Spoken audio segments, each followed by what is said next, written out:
win this year. Sounds pretty cool. All right, we turn now to a pinpoint weather alert. Chief Meteorologist Tony Petrarca joins us now. And Tony, it's still gusty out there. Yeah, we're getting gusts at times 40, even 50 miles per hour. But fortunately, the power outages have been very scattered and sporadic. Nothing really widespread, but a branch or a power line coming down certainly can't be ruled out.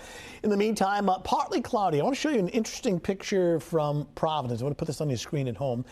It doesn't look like much, and it's not in terms of precipitation, but if you look very closely at some of these clouds right in here, notice how you get this little sheet of gray just kind of, now we're looking off to the west, this little sheet of gray from the base of the cloud reaching the ground. These are actually some flurries and some snow showers. Few and far between. They've got a shelf life of like 10 minutes in any given area, but we'll keep that in the forecast for a few more hours. Temperatures now upper 30s to lower 40s. Of course, you toss in that wind, which obviously has been strong today.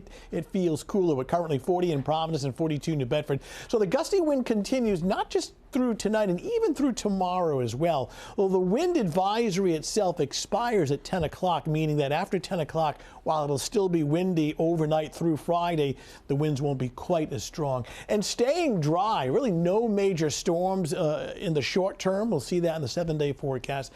And turning much colder this weekend, we are seeing signs of a significant change in the weather pattern, one that's going to favor, well, of course, it's supposed to be cold this time of year, but one that's going to favor temperatures colder than average starting this weekend and extending through all of next week. In the meantime, you see some of this moisture, which is actually coming off the Great Lakes, the lake effect snow squalls. Now, we're not getting squalls, but we are getting some little light snow showers and flurries coming through some areas.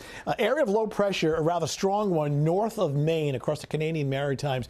On the backside of it, the strong west and northwesterly winds that will continue this evening and right on through the overnight. So we'll walk you through the forecast starting off at 7 o'clock this evening under mainly clear skies, windy, temperature by 11 o'clock in the lower 30s, and then during the overnight falling through the 20s. So here we are tomorrow morning at about 7:30, starting off with sunshine below freezing, generally in the upper 20s.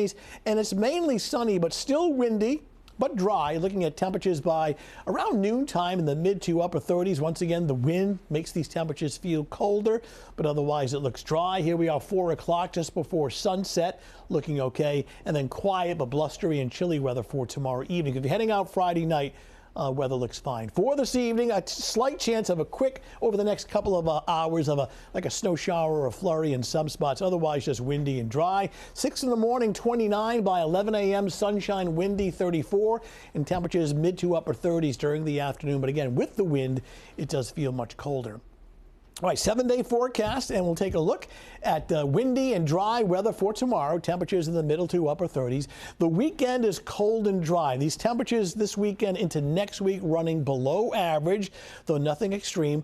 We'll watch Monday with some interest. There'll be a storm passing offshore. It looks like a mist, though. It may graze the south shore with some light snow on Monday. We'll keep you updated on that. In the meantime, the wind continues for the next 24 hours. All right, Tony, thank you.